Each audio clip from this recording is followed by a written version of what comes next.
Welcome, everybody. It says I'm live. I know there's one person waiting already. I've had some crazy technical difficulties trying to get this thing going. So I'm not losing it again. I'm just going to start it. YouTube Studio is on the fritz. So I'm starting 4 minutes early.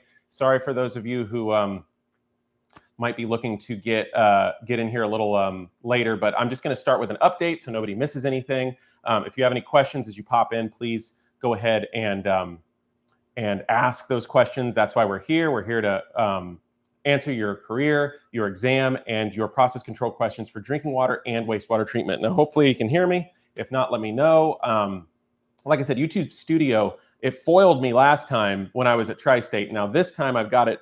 I went to go access it, and I couldn't access anything. YouTube Studio was completely on the fritz. So I had to refresh over and over and over again until I could finally find mine. I could see it on my phone, but I couldn't get it in the studio. So anyway, I went ahead and just fired it off 4 minutes early when I had access to it. So technical difficulties tried to mess me up again, but we didn't let that happen. Anyway, so I want to give you a quick update on the channel. And if you have any exam or career or process control questions, please put it in the chat. If you're watching, please tell me where you're from. I see there's 3 people watching right now. I'd love to hear from you. But on Friday, I went ahead and interviewed one of the supervisors for Ohio EPA in their certification division. And we did a joint video on a tutorial on how to become a certified water and wastewater treatment plant operator in Ohio. So that was pretty cool. I'm going to do a screen share overview. Like we got our interview done, and now what I'm going to do is take them on a screen share, the audience on a screen share, where I'm going to be actually navigating the websites that Kevin and I talked about, and then I'll send it to them, and once they give me the thumbs up, I'll go ahead and post it. Hi, Victor, here from San Diego. I'm currently an OIT for the city of San Diego. Thank you for joining, Victor. I appreciate you popping something in the chat, letting me know you're here. It's really cool to get on as an OIT for the city of San Diego. It's hard to get on. In my experience, it's been hard to get on with those bigger utilities, but that's really great. If you have any questions, please let me know. I'm happy to help you, but I'm certain you've got some great operators at your plant that are also helping you as well. So anyway, yeah, we did that joint video with Ohio EPA, and that was really cool. Hopefully I'll get that to you next week. I just finished editing another interview with a Connecticut grade 3 operator, and he gave me the thumbs up yesterday to post his interview. That'll go next week. Because I don't want to flood you guys with all these interviews. It's like, you know, you can only take so much of that at once. So, but more and more operators are lining up for this. So that's so long as people want to talk and tell their stories, I'm going to put it on the channel. Angio says, tuning in from Saginaw, Michigan, wastewater treatment op, new to the field. Love your channel. Thank you very much. And hopefully I said Angio correctly. I used to have some family in Ann Arbor, Michigan. So that's really cool. Jess B, wishing I was in San Diego here in Indiana. Thank you for your time and teachings. Absolutely. Yeah, we all wish we were in San Diego. It's beautiful. Frank the hot dog says, Columbus, Ohio here, class 2. I'm guessing that's water treatment plants, or are you drinking water, Frank? Welcome, by the way, Frank. Glad to have you here. And yeah, I'm drinking water. I'm dual certified, so I can, okay, great. He's drinking water. I can also do some drinking water chat with you guys if you want. I've got arsenic removal using ferric chloride and some flocculants, and we actually used filters to take the arsenic out. I did nitrate removal, surface water treatment, a couple different small plants. So I have some drinking water, but my strength is really in wastewater. That's why I'm mostly focusing on that. But we could always talk shop on drinking water. I'd love to hear your experience as well. So those of you who are just getting here at 2:30, I started early because YouTube Studio was on the fritz, and it tried to do what it did to me last time and shut me down. And I had an opportunity to just launch it while I had the chance, so I just did it. So sorry if you guys are coming in late. So some other, or not late, on time, but I've already started. So some other things I'm working on with the channel. I've got a pump video coming out later this week where I pulled a rotating assembly out of a pump. That was a lot of fun. You know, I'm here by myself 90% of the time, so it's really easy for me to throw a GoPro on and kind of edit it real quick when it's done. And it was a really fun project. So I'm excited to put that out probably Thursday. And if anybody here has any questions, I'm happy to answer them. So please put them in the chat. If you have a process control question, tell me what kind of plant you work in, things like that. The other thing that I want to talk about what I'm doing here is I'm going to be starting to live stream more frequently. I had a tip from another YouTuber. I mentioned this in a video I put out last week, that monthly live streams are a little bit more, I don't know what the word is. Monthly live streams are better for connection with you guys, and we can talk a little bit more about like what is going on day to day, and we can build more of a community. And I talk about this a little bit in my interview with Johnny that's going to be posted next week, the Connecticut operator, where I don't view myself as this like awesome, wonderful teacher. I view myself as an operator that, you know, has some experience to share, and I think I can help people out.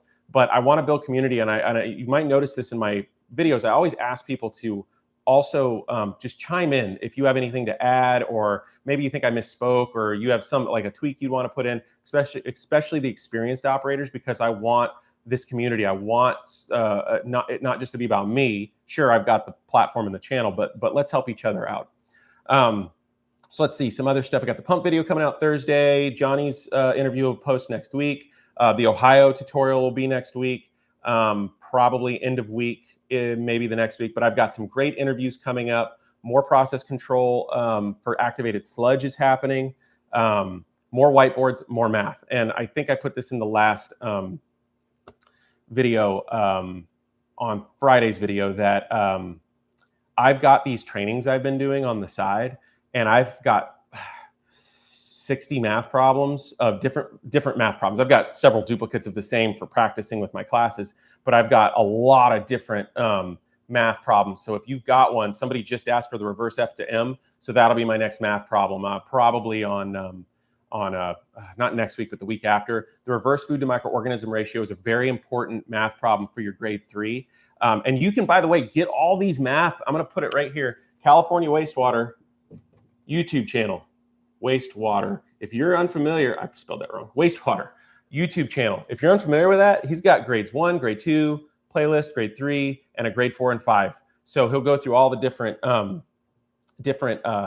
math of the different grade levels. And by the way, he's reached out to me, and we've been texting. We're going to do a joint video. The guy who did the California Wastewater YouTube channel so many years ago, he's working on his. And if you're watching, Christian, please drop it in the comments. I never know when some people are watching, but he's working up at a drinking water plant right now, working on his T5, so that's a pretty unusual skill set to be a wastewater 5 and a T5. But he's working on that certification right now, and I think it'd be really cool for us to do a joint YouTube video about how we got in, and let him tell his story on like the interview style. But he'd be a special guest because he did that whole series like a decade ago, and if you go look at his grade 1 playlist, it's got like 130,000 views from all these people that he's really helped over the years pass their exams and learn their math. So yeah, Christian will soon be on the channel. We've got to set it up, but I think that's going to be a lot of fun. And then I've got an Ohio operator that wants to be on here, and we've got just more and more of these interviews, and I hope you guys are finding value there. Some really cool story that I can share while I'm waiting. So I've got no questions yet, but I'll share a story that happened today. And you never know when another wastewater or drinking water enthusiast is out and about around you. I was out in town taking a back tea, which if you're unfamiliar with the back tea, it's a bacteriological sample. I was taking a coliform sample in town for our drinking water system, just a routine thing. And a guy just out in town with his family saw me walking with my colorimeter, a little case, and he just hollered at me across. There was like a little playground with kids. He hollered at me and said, "You doing a TCR?" And if you're unfamiliar with what a TCR is, that's a total chlorine residual. And I said, "Yes, I am, but I'm also doing a back tea." And so he ran over to me, and we started talking. And turns out he's a civil engineer, and he's working with it's called the Men's Colony, I think, CMC, California Men's Colony, which is a local, I think it's like a prison sort of rehabilitation center, but they've got their own drinking water system and stuff. And they're engineering some wastewater upgrades and some drinking water stuff, so not too far away. He just happened to be on vacation with his family, and he and I just started talking about nitrification in drinking water. We both encountered the same problems with chloramines, and then we started talking about, this thing and that thing, and MBRs, and 15 minutes later, his wife was like, had the 2 kids, and And I apologized to her, and I told him, our poor wives, like, when we find each other out in the world, the drinking water and wastewater people, we find each other. It's so funny because it's like we just connect and we start talking, we start nerding out, and I really appreciate the support from our wives. And his wife actually told him, if you want to go shadow him at the plant, you can have a shadow day. It was just kind of a funny story, but anyway, that's just kind of stuff you'll encounter as you become more and more involved, and you meet your people out in the world. It's just a fun thing. So please do. I'm happy everybody's here. I can continue to talk about process. I can talk about exam stuff. I can talk about study tips. What do you guys want to hear about? That's why I'm here, is to answer your questions. And if you don't have a question, just pop something in the chat and say, talk about activated sludge, talk about trickling filters. Like, give me something that you guys want to talk about, and I'd be happy to pull the thread on that quilt. Let me think. Another cool thing is in one of my classes I taught just recently, and if you're in the area, this is an open door for you. What this guy's doing, a guy from Wasco, just like 2 hours away, reached out to me after taking one of my classes and said, I think he watches the channel. And he said, hey man, can I get a tour of your plant? I'm within driving distance. And I said, by all means. So on Thursday, I'm super excited. He's going to come by and we're going to talk shop. So if you're within driving distance of Avila Beach, California, and you want to take a tour of my plant and you want to come meet me, not that that's anything particularly special to meet me, but what I can do is kind of show you like the fourth wall of YouTube, and kind of what I do here and how I'm able to pull all this off. Like, it's a lot to run a plant, do a YouTube channel, have a family, and then apparently I'm a crazy person because I'm doing these side teaching things. I'm doing my grade 5, and I'll talk about that in a second. Some study stuff with the grade 5, but I'm layering all of it. Like, I'm finding ways to turn one task into 4 tasks, at the same time. So if I'm building a class, that's also the idea for a YouTube channel. I'm also studying at the same time. I am losing a little bit of sleep. I'm staying up late to edit, and I was just talking to another guy the other day about the channel, a recruiter actually, and I told him it's almost becoming like a drug I can't quit. That sounds bad, but I'm really starting to love this. And the boys go to bed, my wife goes to bed, and I stay up, and I'm messing with the editor, and it's just becoming a lot of fun to put out this content, and it's been a real joy.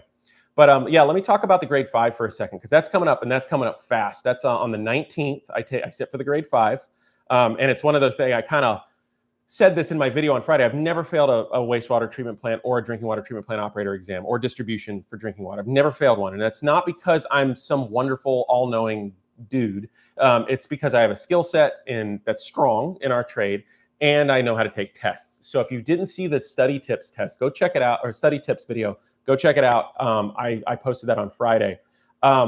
Is it possible that I'm going to fail the 5? Of course. I mean, it's possible. I don't think like that. I'm open to it, but I'm very much going in expecting I will pass this exam. I have taken several practice tests at this point out of the Wahlberg, back of the Wahlberg manual. I've asked some other people that have like Viridian practice stuff and all these things to send me stuff. And I've been able to actually navigate some of these practice questions. And it's nothing that I think is out of bounds for my knowledge base. But what I'm really excited to do is come out of that test. And I've had an idea of a video, like maybe I'll live stream right out of the,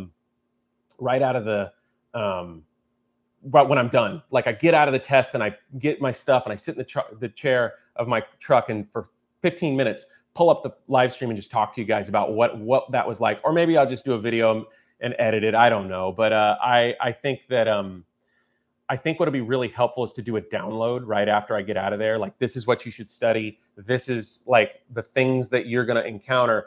But there's a line you have to walk there, because I also don't want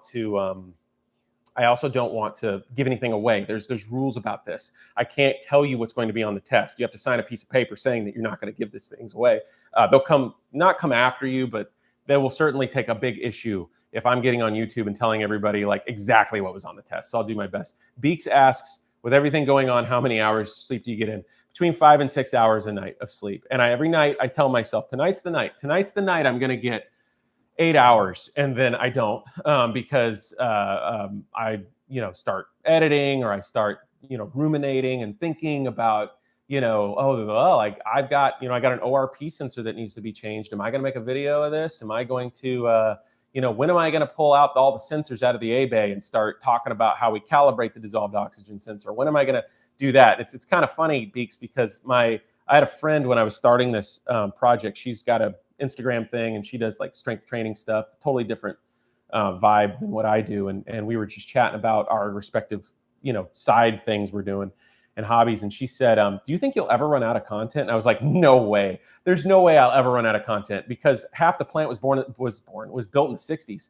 I mean, there's so much stuff that breaks. Of course, there's gonna be plenty of content, but I think eventually we will hit a wall of exam prep content. But I think that's when we're going to start doing these live streams, and hopefully we'll get more people and we can start actually doing, like, maybe I could do multiple choice. I'll figure out how to get more sophisticated maybe with the screen here and do a screen share on a live stream and do practice questions with you guys. And then we can, I don't know, talk about why it is that way. And I think that would be my biggest, getting back to California Wastewater. If you missed it and you're just tuning in, we're going to do a joint YouTube video together at some point, hopefully in the next month or two. Let's see. Best of luck. Jess B says, best of luck. I'm ready to pass my class 2 wastewater operator test. Would love practice questions. Oh, you know what, Jess? What state are you in is my first question. And second, I have a ton of grade 1 and 2 questions, practice questions that I've given to several people. And I have no qualms about sharing these because it was from a free workshop I took a long time ago. And they were, they're still valid today. I mean, it's about anaerobic digestion and all these things. So Jess, why don't you, if you're in class 2, like Ohio or something like that, and it's what I think it is, or you're in Arizona and that's more of a beginner level, my email is powell.seanem@gmail. That's my personal email. Shoot me an email. And anybody watching this replay, in the future, shoot me an email. I've got grades 1 and 2 practice questions with an answer key that was given to me years, like 10 years ago, 11 years, 12 years ago. And it's super, super accurate still today. So yeah, Indiana, I love more practice tests. I have a feeling I just have Roy CU memorized. Yeah, that's the pitfall, Jess, is we memorize those practice tests and it's no longer a practice test, right?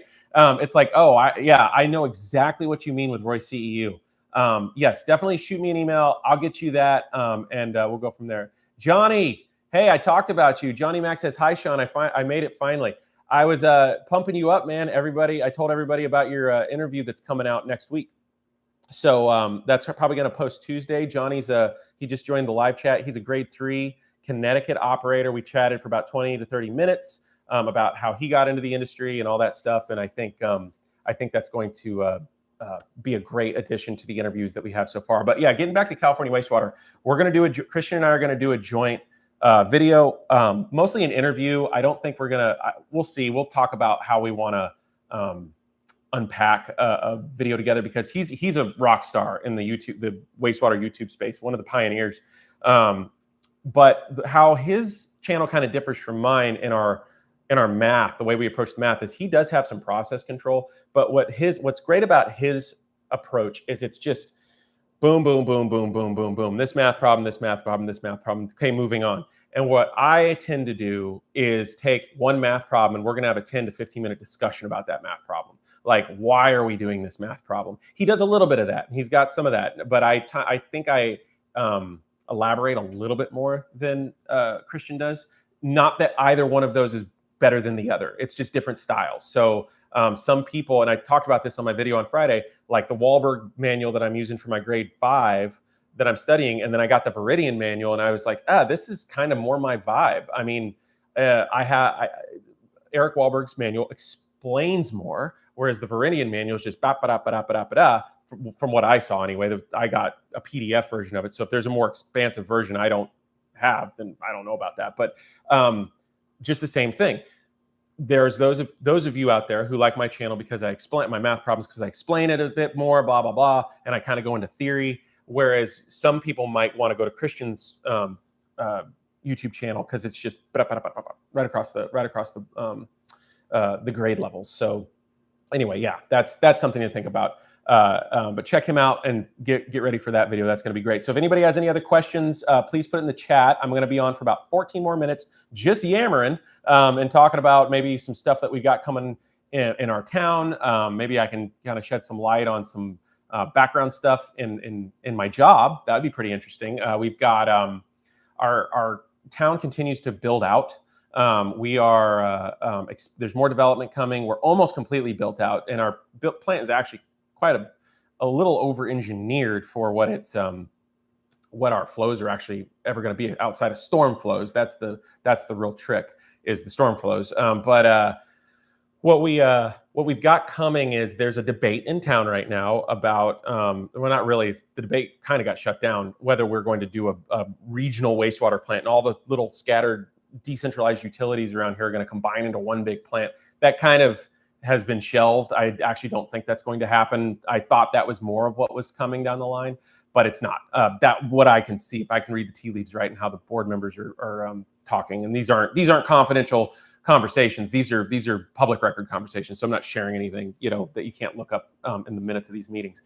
But the conversation has shifted a little bit to maybe us joining forces with, and this is all theoretical, another utility. Maybe we share an outfall and they can send us their effluent, and there's just some partnership stuff that might happen. This is totally theoretical and nobody's voted on anything. And I hope I don't get in trouble for talking about that, because that is more conceptual and there's not been any engineering gone to it. But these are some of the conversations that happen, and at my level, which is, middle level. I'm not general manager, but I have some know and some say in some of the things that happen. My advice is asked for as we're doing these projects. I get a little bit of say in the UV skid that we're putting in for and how we're tying it into SCADA for our reclaimed water project. We're working on that permit right now. That's another thing. But I don't have the 60,000 foot view. I've got maybe the 10,000 foot view. And when you get into this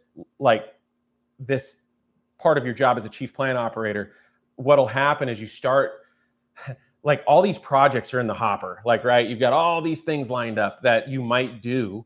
And maybe one of them out of 10 will actually come about in the next 3 or 4 years. And some of them you start the engineering, you start the alternatives analysis. There's a lot of projecting out into the future, and it feels like running in place sometimes when you're trying to think, okay, are we going to build are we going to do a plant expansion? What kind of plant expansion? We need to bring in the engineers for this. We need to talk about what that's going to be. So that's kind of the things that you could expect at a level of a chief operator. And you kind of have a foot in both camps. So I'm touching everything every day in the plant still. I have a small plant, so that's more common. I don't think chief operators for 40 MGD plants are out there taking set solids tests. That's not.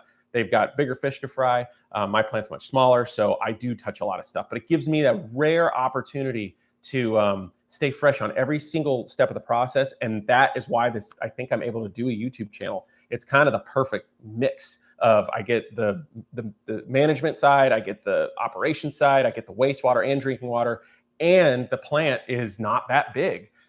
It's totally manageable for me to do all of this, and it's kind of spinning plates. And I've certainly gotten a lot more efficient over the years of over the year. I've only been doing this not even a year yet. I've certainly become way more efficient in my job because I have this desire to continue this YouTube channel. I have to be, or else I wouldn't be able to do it all. It's just a lot. So anyway, I'm yammering. I don't have any questions in the chat, so I will continue to yammer until 3 o'clock, giving everybody an opportunity to ask a career question. Are you going for a job? Do you have any interview questions about an interview, about an application? Do you have any study questions, exam, anything at all? I've got 243 Tubbs says, hello, thank you for your content. At our plant, we have an orbital oxidation ditch that uses ORP for control. Only have been in operation for a year. Maybe in the future you could talk about ORP. Okay, sure. Yeah, 243, I have an ORP whiteboard. That's really cool. I've never worked on an oxidation ditch. There's one down the road that I'd really like to go tour.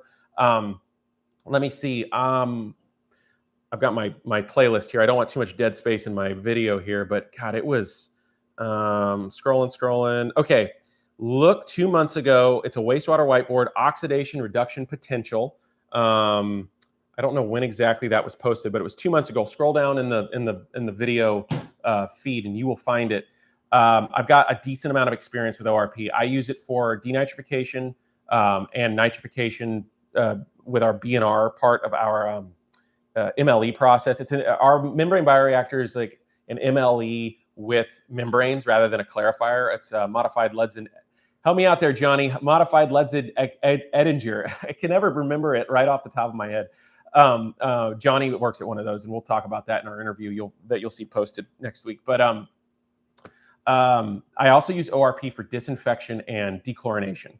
So I talk about the ORP in my whiteboard, and mostly I talk about the disinfection side of things, but I also talk about ORP in the nitrification, denitrification side of things. In the nitrification, denitrification whiteboard I did, maybe that was 3 months ago. So 243 Tubs, please look for those 2 wastewater whiteboards, the oxidation reduction potential and the nitrification, denitrification, because those might answer your question. I don't know if I can unpack ORP any more than I already did in those 2. But I really love the technology. And for those of you who aren't going to go look at those, in essence, you've seen the video, thank you. Maybe touch on maintenance of the probes and such. Okay, yeah, maybe I'll do a demonstration, absolutely. So what I do, it depends on where it is.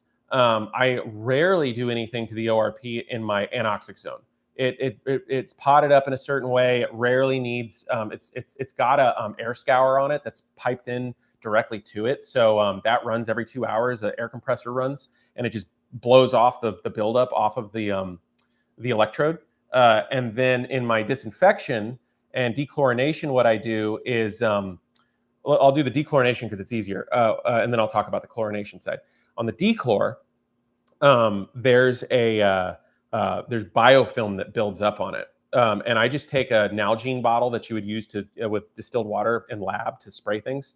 And I spray off that buildup off the ORP. And I'll do a video about this. But I spray the buildup. That's all it should need because it's not encountering an oxidizer or anything like that. And by the way, where I get this is out of the Ingersoll-Hauser manual. I use Ingersoll-Hauser sensors here. So if it's a Hawk, check out your Hawk manual or whatever sensor you use. Now, in the chlorination, what I find happens with my ORP sensors in chlorination is they get what's the word? Tarnished almost. There's this brown oxidation that builds on the sensor, and I can tell when it's time.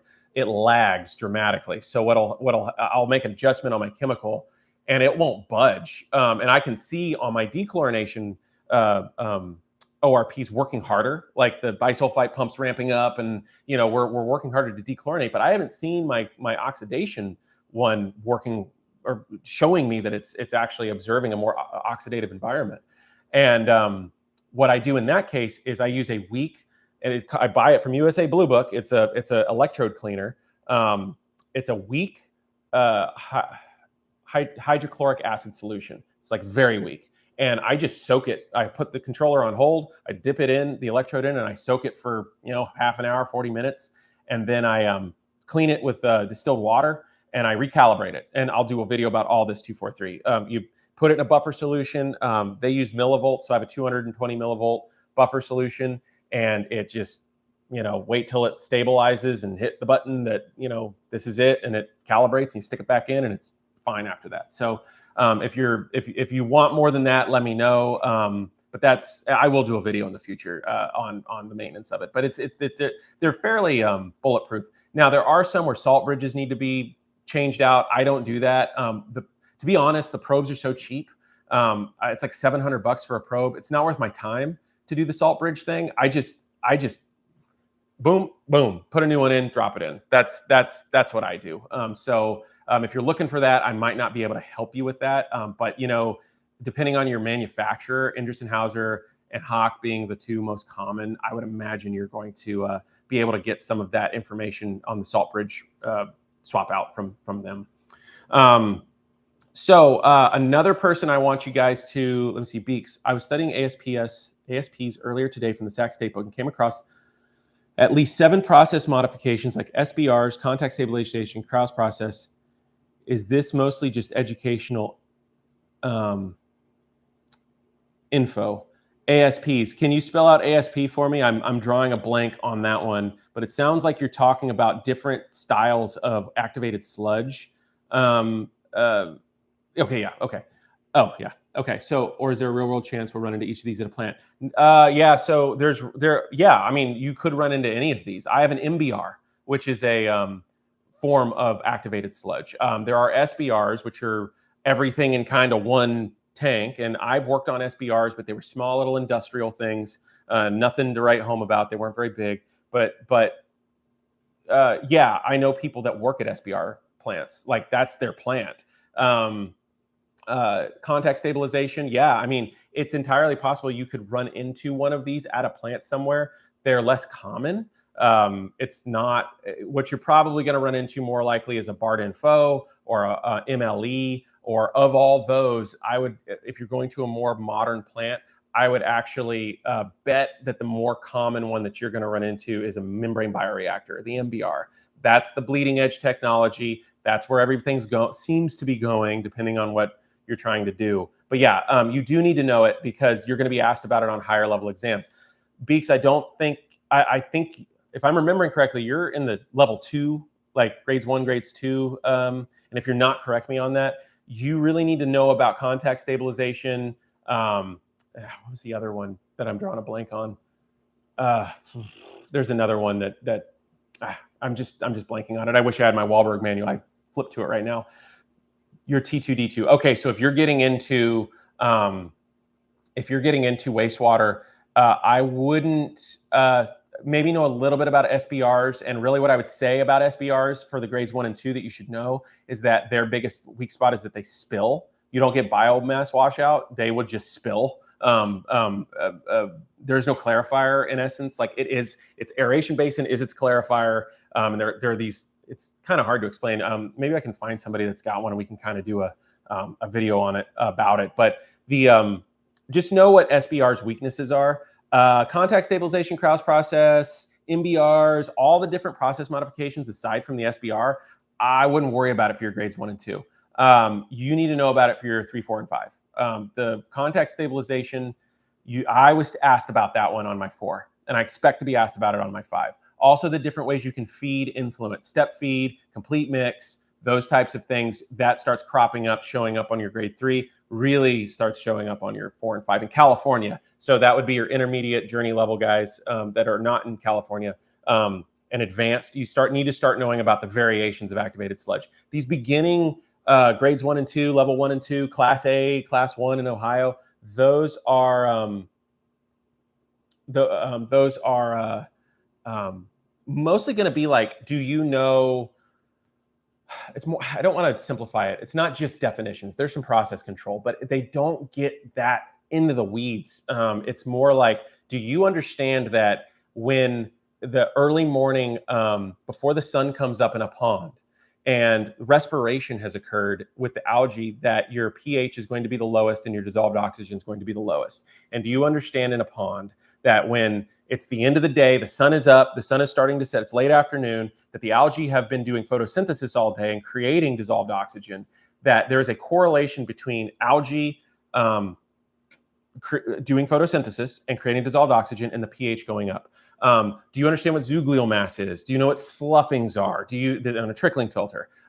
Do you know what return activated sludge is versus waste activated sludge? Do you understand what MLSS is? Like, it's more that vibe in the grades 1 and 2, and I might be oversimplifying it. It's when you get to the 3, 4, and 5, it becomes more of a, okay, great. We know what that is. Now, more on the 3, it starts becoming things. How do you adjust this? How do you adjust that? On the 4 and the 5, it was more like, okay, things went down. What do you do? This isn't working the way it should, or you've got this huge thing coming your way.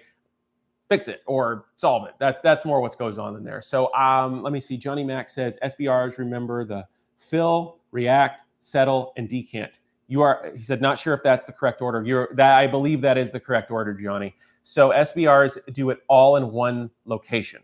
Whereas if you go back and look at my activated sludge video I put out a week or so ago, I did there's this constant cycle that's kind of happening. Whereas in an MBR, not an MBR, an SBR, think it's a batch reactor, okay, sequencing batch reactor. And these sequences that Johnny just said, fill, react, settle, and decant, that's the sequence that the batch reactor is doing the treatment in. So if you think about an aeration basin and you fill it up, like say it starts here, and you fill it up within, and it's got the MLSS and it's aerating, and then it fills up to here, and then you aerate it, you're reacting, boom, boom, boom, boom, boom. And then your reaction time is done. You let it settle, just like it would do in a secondary clarifier, except there is no clarifier. It's all happening in the same tank. Okay, and it settles, and you've got this clear water sitting on the top, and then you can decant that water off to the another step. That's the SBR process. The thing about it is, and why the weakness of an SBR spilling is, if you don't have multiple locations, you can do a batch sequence. What do you do? Like, what are you supposed to do if your MLSS isn't settling and you've got influent coming and it's coming fast? You have nowhere to put it, you know. So that's the biggest choke, the biggest weakness of an SBR is it's a bottleneck. But a weakness of activated sludge is if it's too turbulent in the secondary clarifier, you could wash out your biomass if you can't get it to settle. Kind of the same idea. And this gets into some stuff I'm going to start talking about on the activated sludge process control stuff, is like, what's the correct RAS rate and all that stuff. And really, in my experience, it's enough to, this is kind of oversimplifying it. There's equations you can do to dial in your RAS. But what I've found is it's enough to keep your sludge blanket and your secondary clarifier fairly minimal. You don't want a ton of inventory in your secondary clarifier. You want to keep it fairly low. I'd like, 1 foot to 18 inches is fine. Some people like maybe another 6 inches on that. You get into 3-4 feet, you could start getting denitrification there. And what happens with people that run 5-foot sludge blankets, oh man, this is a great, I won't name names. I was just talking to a buddy, he's a contract operator. He's at a town not too far away, and he said their MLSS and their activated sludge basin's a 2,500, and their RAS is 4,000. That's not great, because that means they're not settling. He said their sludge blanket in their secondary clarifier was 13 feet, okay, which means it's not settling well. It's young, and there's a lot, and he actually advised you might want to turn your RAS down, because there's so much turbulence in the secondary clarifier with that recycle stream doing this thing.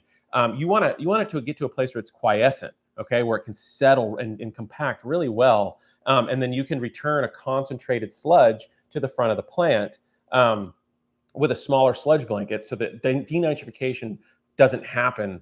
And if you don't know what I'm talking about, that's a form of gasification. I'll talk about it at a later time in a different video, but it'll float your sludge blanket to the top of the clarifier, and then you've got sludge going over the weirs and the effluent. It's a bad day. I've seen it more than I'd like to admit. But what I've found about setting my RAS rate, to get back to that, is to keep a fairly low sludge blanket, and keep that RAS at as low a flow rate as possible while maintaining your equilibrium. So my whole point in making this comment is you want your secondary clarifier to have as little turbulence as possible, so your sludge can settle. Beak says, so a plant should have a minimum of 2 batch reactors to switch off in case of high flow, storm, non-settling, sludge issues, etc. There's 2 ways to look at this one, Beaks. You could either have 2 batches, or what I would say is have an equalization tank, a big friggin' equalization tank that you can use as a buffer tank to store flows. But in my experience, I think having 2 batch reactors is a very wise thing. I don't know there's a lot of plants that have multiple A bays that are conventional activated sludge. You would have several aeration basins, not just one, because you take them offline, and this kind of gets into this conversation I was having with our engineers about, they wanted to, if we were going to do this regional plant thing, which it sounds like we're not going to do, we're going to put this bigger plant up on the hill, and we're going to combine all these utilities together locally.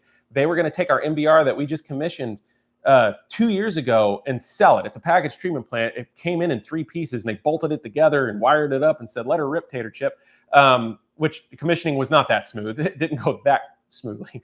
But what my point was is that they wanted to sell this thing. And I told them, why would we do that?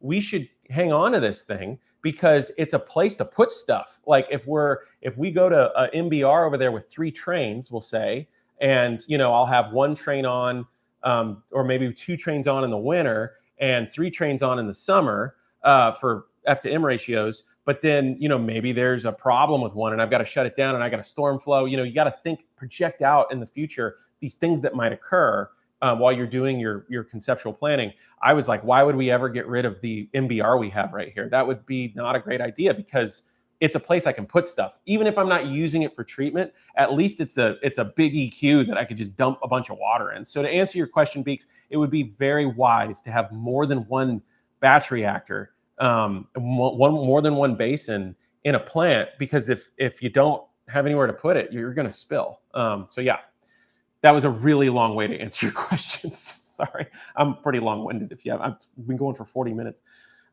Here from Union City, California. This is Tay. Starting class next week for Wastewater. What's the job outlook in the Bay right now? I've seen that this field is getting more popular. Yeah, Tay, I'm going to speak from my experience, and I can never guarantee anybody anything. I started this channel to help people. And by the way, welcome Union City. That's great. I lived in Marin County for 7 years with state parks. I did, actually my story is I started with state parks, left to go into what I call the real world, real utility work, because these systems are really small. And then I was recruited back as a water and sewage plant supervisor, and I ran the very plants that I was a little, OIT on. I ran the plants in the end, and then I promoted into management and before leaving and getting back into utility work. But so I know the Bay Area pretty well. I still get the recruitments. The job, I was just talking to, I think it was Beeks actually, on either over email or correct me if I'm wrong about that, Beeks. My things are fuzzy right now. It's hard to keep my mind straight. But about maybe it was in the comments section of one of my shorts, but my YouTube shorts. But it was about the job prospects, kind of what you're asking, Tay. The income seems to really skyrocket around the level 3, T3, wastewater 3. I just got a job announcement for Napa, or it was either St. Helena or Napa, which isn't technically the Bay. It's kind of getting into the North Sonoma, Napa County area. But it was all was a D3, a little bit of supervisory experience, but so many years experience in utility work, a D3, nothing else, and it was a 6-figure income. Yeah, Beeks. Oh yeah, it was about the 6-figure amount, which blew my mind. Yeah, so and this is all public record, so I'm not saying this to be braggartly. I'm telling you my income so that you understand where you can land and what the potential is. I can't promise you this is going to be your income. So my very first job as a T2, D2, OIT1 was, and I dropped the OIT because I went to work for a water district. I got a job with a utility and I chased that. And I was making a base, this is in 2012, I think, might get fuzzy. I was making a base of $55,000 a year, medical completely paid. No, I paid 0 premiums for my medical. But with overtime and standby pay and my license differentials, I ended up clearing over 80 that year, which I thought I'd accomplished something. And I hadn't, because I lived in Pacifica and that was a very expensive place to live. And so I actually did end up saving some money. I was a single guy, rented a room in Pacifica. It was a great thing for me. I moved on to public works, general public works. I still ran the water system in Mount Shasta City, but there I made about $60,000 a year, but the cost of living was nothing. Okay. And then, so that was great. Went back to state parks. And this was the kicker, guys. If you can get a job with state parks, utilities or not, this is going to shortly divert from water and wastewater, and we're going to come back. I made $70,000 a year base, and my overtime checks were often more than my paycheck because I was the only one. I was by myself and I was running all these different water systems. I was all over the place, Mount Tamalpais, Angel Island, up in the Sonoma parks, helping those guys out. I was at Tamales Bay State Park. I was in Candlestick sometimes in San Francisco working on those lift stations. And I was making over 6 figures in 2016. Now that was a lot of work. Okay. But here's the kicker. Somebody out there watching this might go, "Wow, you're making 6 figures in the Bay Area. That's nothing." It's something when your housing is in a state park, and I paid $300 a month for a 2-bedroom, 3-bedroom, 2-bath ranch house at the base of Mount Tam in a beautiful place. So I was really stacking cash back then, and it allowed me and my wife to buy our first house. Now, she was really probably more responsible for that than me because she's very good with money, but and I was not so much back then. But it really allowed me that springboard, and we ended up moving here because we had kids, right? And I have not made less than 6 figures since 2016, and I worked for state parks there, and then I worked for a contract operator here, and my base salary with them was, I think, 90. And then that overtime was nuts. And then when this job showed up, I've gotten a couple raises since I've been here, but again, this is all public record. The contract operator wasn't public record, but I don't care. My base salary right now is $135 a year, and then I get standby pay and these other things. And it's really, and I think that's why I'm doing this. I think that's why I've decided I want to share all this, is because it's changed my life in such a great way, an amazing way, that my wife stays home with our kids. She's a physical therapist. She's highly educated, PhD, the whole thing. She would make 6 figures as well, but she doesn't have to, because this job has done so much for our family. So I get kind of like a motivational speaker when I do this, and I think Beeks, reflecting on our conversation in in the comments section, it was just this moment where I realized that I doing this because it changed my life, and I'm very enthusiastic to share this. So Tay, the job market's there. You might have to take a job that's less pay. So I started at 55, and the overtime, was another 30 on top of that. You also need to consider, somebody in the comments made a snarky remark about a month ago in one of my videos that, oh yeah, well, you'd only make $25 an hour if you at starting, but you can go to In-N-Out and make 20. Okay, so be that as it may, you might go to In-N-Out and make similar to what you would make as an OIT, assuming you make anything as an OIT. And I don't, you might, but be ready to volunteer. But let me tell you something that's going to happen. At In-N-Out, they won't schedule you for 40 hours or whatever because they don't want to pay you benefits. All right. When you go work for a utility, you start at these dollar amounts. Okay. Let me see. I got a couple. Tay, I'll answer you in a second. I just want to finish this thought. You start at certain dollar amount, you work your way up. Like Casey said in our interview, it's stepping stones. The dollars follow. And like Frederick said in our interview, this is not a linear path. It's exponential. So my path was zip. Like that was my income. It was years of this, and then it just took off. So In-N-Out will not pay you benefits like health insurance. In-N-Out doesn't have CalPERS retirement, which if you don't know what CalPERS is, it's nuts. It's the gold standard for public employee retirement in California. It's a wonderful retirement plan. So yeah, In-N-Out's easier. It's a short-term $20 an hour job, but you got to weigh all these other options and all these other things. So Tay, let me answer your question. Also, how do you go about volunteering at different treatment plants? Ask to volunteer. Not everybody will have a volunteer program. The state parks, I would have taken you in a hot second if you were eager, wanted to learn. I was asking people, because remember, I was by myself. I was sorry, I'm reading the chat. I'm going to finish this thought in a second, Tay. Angio says, that's awesome. I'm about to look here around in Michigan. And Johnny Mac says, don't think of tomorrow or next month when job hunting. Think of where you want to be in 5. Oh, beautiful. Johnny said it in 2 sentences, what it took me 13 minutes apparently to say in one of my rambling screeds. He's absolutely right. Project out where you want to be in 7 years, not where you want to be right now. Man, Johnny, you hit the nail on the head. Thank you for that. But to finish that thought, Tay, I was running 2 wastewater treatment plants, 4 public collection systems. These are state parks. They're small, but the difficulty with state parks was the logistics. Everything was so spread out. And one of those places was an island in the middle of the bay. The only way you could get there was in a boat. And we used LCM landing crafts to bring in pumper trucks and excavators and my service truck. And it was a logistical thing. It was a cool job, but there was a lot of logistics and getting pump vendors out there to pull well pumps. So I had, I think 7 drinking water systems, public drinking water systems. I had 4 collection systems and 2 wastewater treatment plants. If you found me and said, I want to volunteer, and you showed an aptitude, I would have taken you in a hot second. I would have given you a duty statement. You would have been an OIT.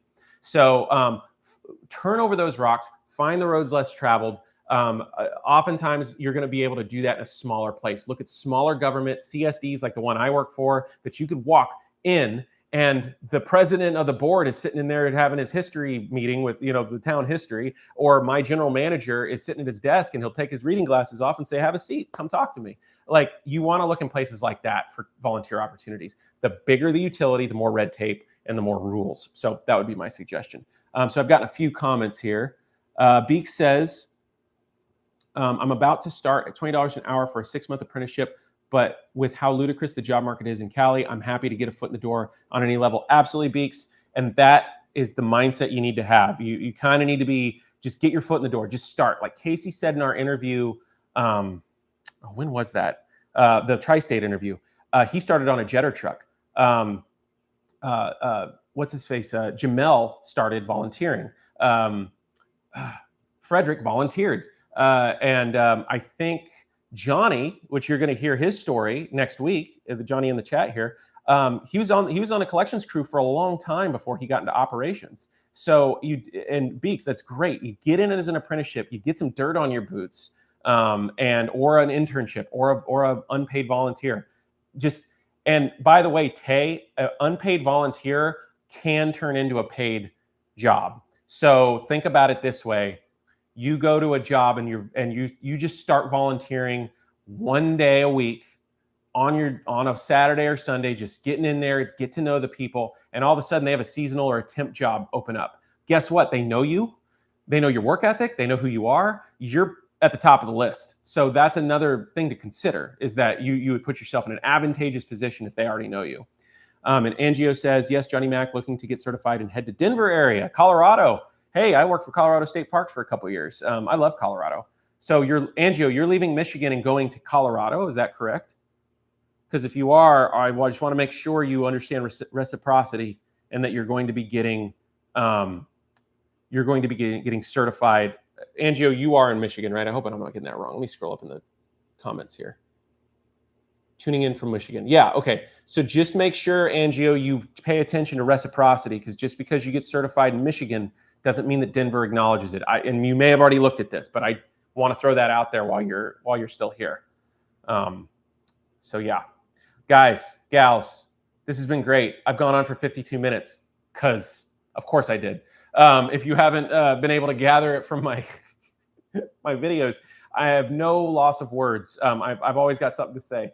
So any last questions before I bump out of here? I've again pigeonholed myself into another 20 minutes of work at the plant because I do this on my lunch break. So I staggered my lunch break so I could do this, and so I gotta make up for that, or maybe put some leave down. But any other questions? I'm gonna give it just 5-6 more seconds, and if I don't hear anything, I'm gonna sign off. 5, 4, 3. These are long seconds. 2, 1. All right, everybody. 2, 3, 4 said, oh, thank you. Appreciate the videos, man. Thank you, guys. I hope, absolutely, Beeks. I hope I answered your questions. I give rambling answers, but please, if I didn't, my email, pal.seanem@gmail.com. I'm just a normal dude. I'm totally accessible. Please shoot me an email, and I'll answer your questions. So until next time, everybody, have a great day, and we'll catch you in the next live stream, which I hope to do next month. All right. Thanks, everybody. If I can end it. It's not ending. I guess we're just going to hang out here for a minute. This is why I started it. YouTube Studio, man. It was definitely giving me problems. So now you get to see me fiddle with this thing until I'm hitting the end stream button. Well, maybe just closing the window out might do it. Yeah, Beeks, I feel the same way. Jeez, man. This was so frustrating getting this thing even started, and it messed up on me, and now I can't stink and end it. Maybe I'll just take you guys with me for the rest of my rounds. How about that? I think I'm just going to close the window. Maybe it'll just stop. Hopefully it does. All right, guys. At least we got a comic relief at the end. Yeah. No, Beeks, I'm going to do it one day. I'm going to put the GoPro on, and we're going to do a rounds video. I have just not figured out how I want to do that yet. That's a lot of videoing and a lot of editing. But I'll take you with me for a full day in the life one day. Just not today. All right, I'm just going to close the window out since YouTube won't let me end the stream. Go to Twitch. Yeah, I'm going to go to something. Pam, I'm thinking that's Pam. I have OBS on my computer, and I think I need to look at doing that because the YouTube Studio is really, this is of the 3 chats I've done, this thing screwed me 2 times. And thankfully I was able to get this thing going today, but now I can't stop it. So I'm just going to close the window out. If it keeps recording, okay. Talk to you guys later.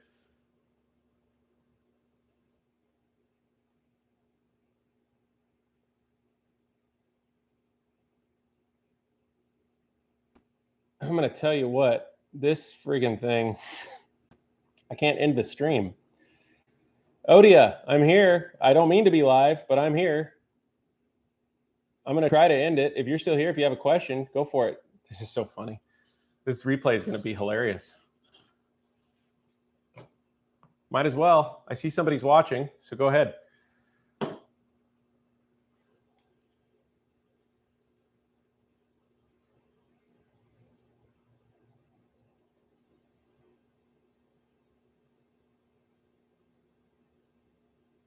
All right, well, I'm going to try to end it again.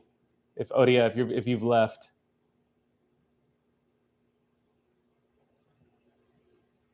Oh man, this is driving me crazy. You're going to see me Google in real time. Live stream won't end.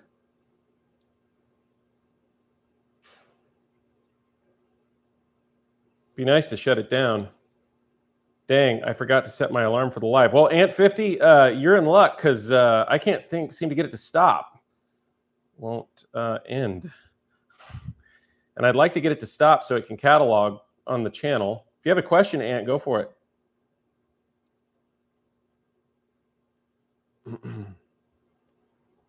Yeah, it says to hit the end button. Yeah, well, doesn't work. So if you have a question, Ant, I've got just a couple minutes. I need to get back to work, but I can answer a question for you, bud. Because the stream certainly won't end.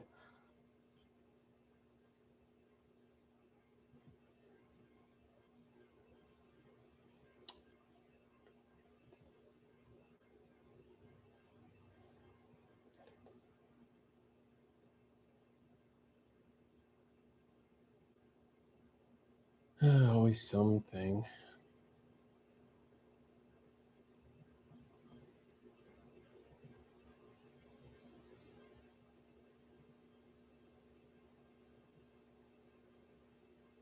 Just want to learn. That's all. Just enrolled in Sac State courses, though. Oh, cool, cool. Well, go back through and watch the replay. I went into a lot of stuff, but I'm just literally trying to end the live stream right now, man. This is kind of crazy. YouTube Studio has been screwy for the hour leading up to this. It was totally fine, just like at Tri-State, where I couldn't access the chat box and it wouldn't work. That's been fine, but now the studio's just been crappy. So it won't respond to half the things. I can't access most things. So I'm trying to end it so it can post to the channel so people can watch the replay. But it's just like I went on my other account, my personal account, saw that I was live, and I was, no, I'm not. So it won't end.